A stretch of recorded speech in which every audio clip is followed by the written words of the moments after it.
பேய்களின் அலறல் சத்தம் கேட்கும் ஒரு வித்தியாசமான கோவில் இதுவரை கேள்விப்பட்டிருக்கிறீர்களா? நம்முடைய இந்தியாவில் ஏராளமான விசித்திரமான கோவில்கள் இருக்கின்றன. அதில் மிகவும் விசித்திரமான ஒரு கோவில் ராஜஸ்தானில் இருக்கிறது. இந்த கோவிலில் எப்படிப்பட்ட பேய்களையும் ஓட்டி விடுவார்களாம். பேயோட்டும் கோவில் என்றே பலராலும் சொல்லப்படுகிறதாம். அது மட்டுமில்லாமல் அங்கு பேய்கள் ஓட்டும் போதும் பேய்கள் ஓட்டாத போதும் அந்த கோவிலை சுற்றி அலறல் சத்தம் கேட்டுக்கொண்டே இருப்பதுதான் பெரும் மர்மமாக இருக்கிறது. அப்படி மிகவும் மர்மம் வாய்ந்த இந்த கோவிலை நீங்கள் இதுவரை கேள்விப்பட்டிருக்கிறீர்களா? கேள்விப்பட்டிருக்க வாய்ப்பே இல்லை. மகந்திபூர் பாலாஜி மந்திரர் என்ற கோவில் ராஜஸ்தான் மாநிலத்தில் தௌசா மாவட்டத்தில் அமைந்துள்ளது. இது ஜெய்ப்பூரிலிருந்து 99 கிலோமீட்டர் தூரத்தில் உள்ள மகந்திபூர் கிராமத்தில் அமைந்துள்ளது. ஆயிரக்கணக்கான பக்தர்கள் ஒவ்வொரு நாளும் ஆவிகள், பேய்கள் மற்றும் பிற தீய சக்திகளிலிருந்து தங்களை விடுவிப்பதற்காக மகிந்திபூர் பாலாஜி கோவிலுக்கு வருகிறார்கள். Welcome to இன்ஃபோவேல்ட்.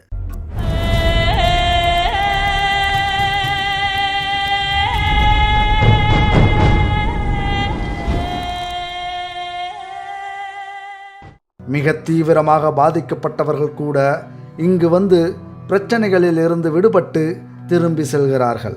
எப்படி இந்த கோவிலுக்கு வந்தவுடன் அவர்களுக்கு ஆவிகள், பேய்கள் மற்றும் பிற தீய சக்திகளால் வரும் பிரச்சனைகள் தீர்கிறது என்பது இன்னும் யாருக்கும் புதிராகவே இருக்கிறது. இந்த கோவிலில் ஏராளமான மந்திர சக்திகள் நிறைந்திருப்பதாக பக்தர்கள் நம்புகிறார்கள்.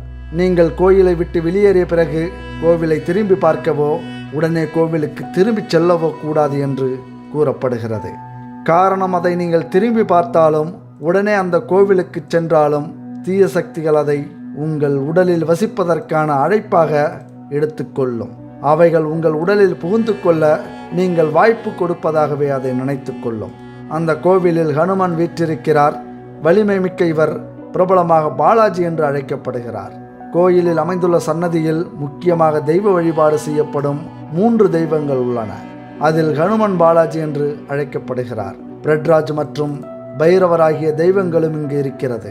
இந்த தெய்வங்கள் அனைத்தும் பேய்கள் மற்றும் ஆவிகளை விரட்டும் என இங்கு வரும் பக்தர்களால் நம்பப்படுகிறது.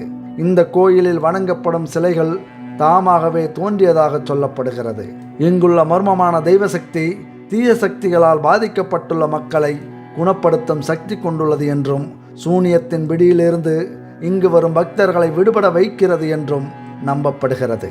இந்த கோயிலில் உள்ள 3 தெய்வங்களும் சுமார் 1000 ஆண்டுகள் பழமையானவை. ஆரவழியின் மலைகளுக்கு மத்தியில் அனுமன் சிலை சுயமாக தோன்றியதாம். முன்னர் இந்த கோயில் இருந்த பகுதி அடர்ந்த காடாக இருந்துள்ளது. ஸ்ரீ மகாந்த் ஜி என்பவரின் மூதாதையர்கள் இங்குள்ள பாலாஜியை வணங்கத் தொடங்கியுள்ளனர். இந்த கோவிலுக்கு வரும் பக்தர்கள் இந்த ஊருக்குள் நுழைந்தவுடன் தங்களை சுற்றியுள்ள சூழ்நிலையில் ஒரு வித்தியாசமான மாற்றத்தை அனுபவித்திருக்கிறார்கள். இந்த கிராமம் அதீத வெப்பமாக இருந்தாலும் கோவிலின் அருகில் பக்தர்கள் செல்லும் பொழுது சூடு தெரியாமல் குளிர்ச்சியாக இருக்குமாம். ஒரு வழக்கமான கோவிலை போலல்லாமல் இந்த கோவில் ஒரு வித்தியாசமாகவே அனைவராலும் பார்க்கப்படுகிறது. ஆமாம், பொதுவாக கோவிலுக்கு சென்றால் அமைதியாக பூஜைகள், மணி ஓசைகள் இப்படி மனதுக்கு அமைதியான ஒரு சூழலை கொடுக்கும். ஆனால் நீங்கள் இந்த கோவில் வளாகத்தில் காலடி எடுத்து வைக்கும் போதே அங்கு இருக்கும் பாதிக்கப்பட்ட ஆண்கள் மற்றும் பெண்களின் உரத்த அலறல்களை கேட்க முடியும். அது மட்டுமல்லாமல் இரவு நேரத்தில் அங்கு மனிதர்கள் நடமாடாத போதே அந்த அலறல் சத்தம் தொடர்ந்து கேட்பதாகவே நமக்கு உள்ளுணர்வில் ஒரு பயத்தை ஏற்படுத்தும். அந்த ஒலிகள் உங்களை மிகப்பெரிய அளவில் பயமுறுத்தக்கூடும். பொதுவாக எல்லா கோவில்களிலும் பிரசாதங்கள் வழங்குவார்கள். ஆனால் இந்த கோவிலில் பிரசாதம் எதுவும் வழங்கப்படுவதில்லை. கோவிலின் வளாகத்தில் ஒரு சில குட்டி கடைக்காரர்கள் கருப்பு வண்ண பந்தை விற்பனை செய்கிறார்கள். இதை நீங்கள் வாங்கி நெருப்பில் எரிய வேண்டும். கருப்பு பந்துகளை அங்குள்ள சடங்கு நெருப்பில் எரிவதற்கு முன்பு உங்கள் உடலை 5 முறை சுற்றி எடுத்து செல்ல வேண்டும். பலவீனமான இதயமுள்ளவர்கள் இந்த கோவிலுக்கு கொஞ்சம் யோசித்துதான் செல்ல வேண்டும். நீங்கள் வளாகத்தில் காலடி எடுத்து வைக்கும் பொழுது உங்களை சுற்றி எதிர்மறை சக்தி இருப்பதை உங்களால் நிச்சயமாக உணர முடியும். கோவிலில் 4 அறைகள் உள்ளன. முதல் 2 அறைகளில் அனுமான் மற்றும் பைரவரின் சிலைகள் உள்ளன. அதே நேரத்தில் கடைசி மண்டபம் உங்களுக்கு ஒரு வினோதமான அனுபவத்தை கொடுக்கும். அங்கு வந்திருக்கும் ஆண்களும் பெண்களும் தலையை சுவரில் மோதுகிறார்கள். எந்த வலியையும் உணராமல் அவர்கள் மீது கொதிக்கும் நீரை ஊற்றுகிறார்கள். அவர்களில் சிலர் கூரையிலிருந்து தொங்குவதை கூட காண முடியுமா? சிலர் பெரிய பாறைகளில் சங்கிலியால் கட்டி வைக்கப்பட்டிருக்கிறார்களாம். இந்த முழு சூழ்நிலையும் உங்களுக்கு மிக பெரும் அச்சத்தை கொடுக்குமா? அதுபோல நீங்கள் அங்கிருந்து திரும்பி வரும்பொழுது பிரசாதம், தண்ணீர் அல்லது உணவுப் பொருட்களையும் இங்கிருந்து எடுத்துச் செல்லக்கூடாதாம். அதுபோல் நீங்கள் உள்ளே சென்ற பிறகும் யாரிடமும் பேசக்கூடாதாம். பேசுவதையோ அல்லது தொடுவதையோ இங்கு தடை செய்யப்பட்டுள்ளது. ஏனெனில் அங்கு வரும் பலரிடம் எதிர்மறை சக்திகள் இருப்பதாக பெரிதும் நம்பப்படுகிறது. மேலும் நீங்கள் அவர்களை தொட்டால் அவர்களால் நீங்கள் பாதிக்கப்படலாம். இது தவிர நீங்கள் கோவிலை விட்டு வெளியேறியதும் கோவிலை திரும்பி பார்க்கக்கூடாது. ஏனென்றால் ஒரு தீய சக்தி உங்களை பார்த்து கொண்டிருக்கும் பொழுது நீங்கள் திரும்பி பார்ப்பது தீய சக்திகளை நீங்கள் அழைப்பதற்கு சமமாக இருக்குமா? இதனால் அங்குள்ள தீய சக்திகள் உங்களிடம் வந்து சேருமா? நீங்கள் கோவில் வளாகத்தில் இருந்து வெளியேறியவுடன் ஒரு சொட்டு நீர் கூட உங்களிடம் இல்லாமல் கிராமத்தை விட்டு வெளியேற அறிவுறுத்தப்படுகிறது. இந்த கோவிலில் செய்யப்படும் வழக்கமான செயல்களில் ஒன்று புனிதமான சடங்குகள். 3 வகையான சடங்குகள் இங்கு பிரபலமாக செய்யப்படுகிறது. 1. துர்க்கஸ்தா. இந்த சடங்குக்கு கோவில்களுக்கு வெளியே உள்ள கடையிலிருந்து சிறிய துர்க்கஸ்தா லட்டுகளை நீங்கள் வாங்க வேண்டும். இந்த லட்டுகள் 2 தட்டுகளில் உங்களுக்கு கொடுக்கப்படும். நீங்கள் மகிந்தபூர் பாலாஜி கோவிலுக்கு முன்னால் நிற்கும் பூசாரிகளிடம் இந்த லட்டுகளை கொடுக்க வேண்டும். அவர்கள் தேவையான லட்டுகளை எடுத்து தெய்வத்தின் முன்னால் எரியும் நெருப்பில் போடுவார்கள். ஒவ்வொரு தட்டிலும் 4-5 லட்டுகள் இருக்கும். துர்க்கஸ்தா சடங்கு நேரம் காலை தொழுகைக்கு பிறகும் தொழுகைக்கு முன்பும் இருக்கும். 2 தட்டுகளின் முக்கியத்துவம் என்னவென்றால், முதல் தட்டு கடவுளின் ஆசீர்வாதங்களுக்காக நீங்கள் காத்திருக்கிறீர்கள் என்பதை அறிவிப்பதற்காகும்.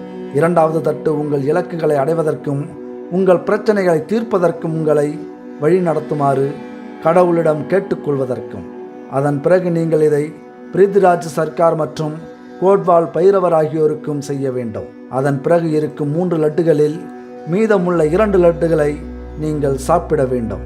மீதம் இருக்கும் 1 லட்டை உங்கள் தலையை இடமிருந்து வலமாக 7 முறை சுற்றி பின்னோக்கி பார்க்காமல் தூக்கி எறிய வேண்டும்.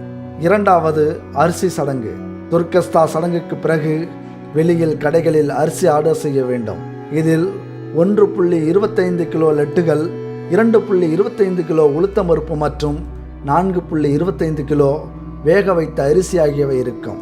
இது பிரித்விராஜ் சர்க்கார் மற்றும் கோட்வால் பைரவர் ஆகியோருக்கு 2 தனித்தனி அண்டாக்களில் படைக்கப்படும். 3வது சாவமணி சடங்கு. கோயிலிலிருந்து பூஜைகள் முடித்து நீங்கள் வெளியே செல்லும் முன்பு நீங்கள் ஏதேனும் விருப்பத்தை கடவுளிடம் கேட்டால் நீங்கள் மீண்டும் திரும்பி வந்ததும் செவ்வாய் மற்றும் சனிக்கிழமைகளில் செய்யப்பட வேண்டிய சடங்கான சாவமணியை நீங்கள் கொடுப்பீர்கள் என்று பாலாஜியிடம் சொல்ல வேண்டும். கோவில் வளாகத்திற்குள் எதையும் சாப்பிடவோ குடிக்கவோ அனுமதி கிடையாது. அங்குள்ள யாராவது உணவு கொடுத்தால் கூட கண்டிப்பாக நீங்கள் வாங்கி சாப்பிடக்கூடாதாம். நீங்கள் அந்த கிராமத்தை விட்டு வெளியேறும்போது எந்த உணவுப் பொட்டலங்களோ தண்ணீர் பாட்டில்களோ உங்கள் கையில் இருக்கக்கூடாதாம். அதுபோல கோயிலுக்கு வருவதற்கு முன்னால் இறைச்சி மற்றும் அசைவ உணவு சாப்பிடக்கூடாது. கிராமத்திற்கு செல்லும்போது எந்த உணவுப் பொருட்களையும் எடுத்து செல்லக்கூடாது. இது அங்கு வருபவர்களுக்கு முக்கியமாக அறிவுறுத்தப்படும் தகவல்களாகும். இந்த எச்சரிக்கையெல்லாம் மீறி நீங்கள் சென்று வந்தால் அதற்கு பிறகு உங்கள் நிலைமை என்னவென்று நீங்களே பாருங்கள்.